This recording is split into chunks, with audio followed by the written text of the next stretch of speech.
On a hot summer night in July 1968, the lights of the Las Vegas Strip burned brighter than the desert stars. Inside the legendary Desert Inn, the casino floor hummed with energy. Chips clinked, glasses clattered, and laughter floated through the smoky air. High rollers leaned over velvet tables, celebrities drifted between the bar and the showroom, and the anticipation of an 11 p.m. performance filled the building. Because tonight, the stage belonged to Dean Martin. For Dean, it should have been routine. He had performed in Las Vegas so many times that the rhythm of the city felt almost like a second heartbeat. Walk into the dressing room, pour a drink, loosen the tie, exchange a few jokes with the band, then step onto the stage and charm the crowd like only he could. But on this particular night, something in the air felt different. Out in the front row of the showroom sat a man whose presence could change the temperature of any room. His name was Vincent "Vinny" Morello, a Chicago mob boss with influence that stretched across the Midwest. He controlled unions, operated gambling rings, and quietly invested in legitimate businesses, restaurants, construction companies, nightclubs. Men like Vinny didn't just visit Las Vegas. They arrived, and everyone noticed. He had taken a seat directly in front of the stage, surrounded by four silent men in dark suits. The kind of men who didn't laugh much and didn't speak unless spoken to. They watched the room like hawks. Vinny liked that seat. The front row meant visibility, power. It meant people would whisper his name and glance nervously in his direction. Dean Martin knew exactly who he was. In Las Vegas during the late 1960s, you didn't survive long in show business without understanding who ran the city. Casino owners, businessmen, entertainers, everyone knew the invisible lines. Who to respect, who to avoid, who not to cross. Some stars had complicated relationships with the mob world. Frank Sinatra, for instance, had friendships that blurred those lines. Sammy Davis Jr. had borrowed money from powerful figures more than once. But Dean Martin had always kept his distance. He sang in their casinos, took their money, and delivered unforgettable performances. But socially, personally, he stayed clear. That distance had kept things simple. Until tonight. Backstage, Dean sat in his dressing room, following the quiet routine he used before every show. A drink rested on the table beside him. His tie hung slightly loose. Somewhere down the hall, the band was warming up. Then came a knock. "Come in," Dean called. The door opened and a sharply dressed man stepped inside. His suit was expensive, his smile polite but forced. "Mr. Martin," he said, "Mr. Morello would like to say hello before the show." Dean set his glass down slowly. "Tell Mr. Morello I appreciate the thought," he replied calmly, "but I'm getting ready. I'll see him after the show." The man didn't move. "He'd like to see you now." The words were polite, the tone wasn't. Dean understood immediately. When someone like Vinny Morello asked to see you, declining wasn't really an option. Dean stood up. "5 minutes," he said. The associate nodded and led him through the backstage corridor, past curtains and equipment, until they reached a hallway that opened toward the showroom. That's where Vinny waited. He stood near the entrance, a cigar in one hand, smoke curling toward the ceiling. His build was thick, his hair slicked back, his smile confident but hollow.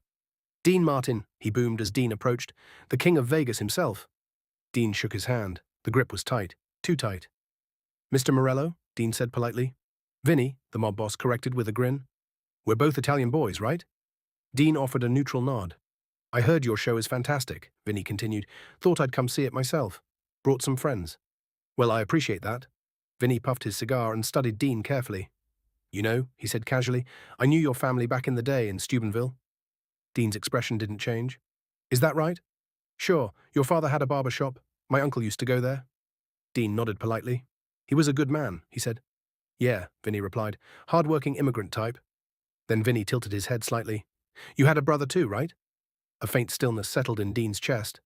"Bill," Dean said quietly. "That's it," Vinny replied. "Bill." He exhaled cigar smoke and continued. "I heard he died a few years ago." "Heart attack," Dean said. "Yeah, that's tough. Losing family." For a moment, Vinny sounded almost sympathetic. Then his tone shifted. "You know what probably did it?" he said casually. "Stress." Dean's eyes narrowed slightly. "Stress?" "Yeah," Vinny continued, "living in the shadow of a famous little brother. That kind of thing eats at a man." One of the men behind him chuckled softly. Dean didn't laugh. Vinny kept talking. "I mean, think about it," he said. "Here you are, movies, television, Vegas shows, millions of dollars. And there's Bill, probably wondering why he didn't get the talent, why you got the luck." The hallway suddenly felt very quiet. "That kind of resentment," Vinny added, "can literally break a man's heart." Dean looked at him. Really looked at him.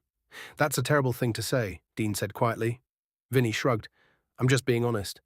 "No," Dean replied calmly. "You're being cruel." The smile on Vinny's face tightened. "You got some nerve, Martin. I'm telling you to stop." The tension thickened instantly. Vinny's men shifted their weight. Nobody spoke to Vinny Morello like that. Vinny stepped closer. "Your brother was nobody," he said coldly. "The only reason anyone knows his name is because of you." Dean's fists tightened. Every instinct told him to swing.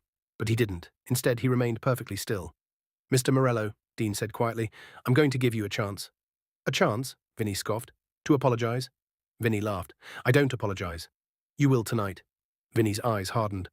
"And what exactly are you going to do about it?" Dean leaned slightly closer. "If you don't apologize," he said calmly, "I'll walk onto that stage and tell everyone in the showroom exactly what you said." Vinny's smile faded. "I'll point to the front row," Dean continued, "and make sure everyone knows who you are." The hallway froze. Mob bosses thrived on fear, but humiliation, that was different. "You wouldn't dare," Vinny said quietly. Dean checked his watch. "You've got 30 seconds. Silence stretched between them. For the first time, Vinny looked uncertain. Finally, he spoke, his voice tight. "I apologize for my comments about your brother." Dean shook his head slightly. "Say his name." Vinny's jaw clenched. "Bill." Dean nodded once. "Good." Then he turned and walked away. Minutes later, the announcer stepped onto the stage. "Ladies and gentlemen, the Desert Inn proudly presents Dean Martin." The curtain opened, the spotlight hit, and Dean Martin walked out smiling as if nothing had happened. For the next 90 minutes, he delivered a flawless show. Songs, jokes, charm, the audience roared with laughter, everyone enjoyed the night, everyone except the man sitting stone-faced in the front row. But Dean never looked at him, not once, because sometimes the strongest victory isn't loud. Sometimes it's calm, controlled, and unshakable. And that night in Las Vegas, the lesson everyone learned was simple. Power may demand fear, but love and loyalty can demand respect. The applause that night inside the Desert Inn echoed long after the final curtain fell, but the tension from the hallway encounter hadn't disappeared. Back in his dressing room, Dean Martin sat quietly, a glass of bourbon in his hand. The room was finally still, yet his mind kept replaying every word Vincent Morello had said about Bill. A knock came at the door again. This time it was his manager. "Dean, there's talk spreading around the casino," he said carefully. "Vinny's men are telling people you embarrassed him." Dean took a slow sip of his drink and shrugged. He embarrassed himself. His manager ran a hand through his hair nervously. "You don't understand. Guys like Morello don't forget things like this." Dean leaned back in his chair. Maybe he shouldn't have said what he said. Across town, the story was already moving through Las Vegas like wildfire. In the bars, at the blackjack tables, and in quiet corners of smoky lounges, people whispered about the night the smoothest man in show business stood up to a Chicago mob boss. By morning, even Frank Sinatra had heard about it. When he called Dean, he didn't even bother with greetings. "Dean, tell me you didn't actually make that guy apologize." Dean chuckled softly. "He said something about Bill." There was silence on the line, then Sinatra exhaled slowly. "Yeah," he muttered, "I'd have done the same thing."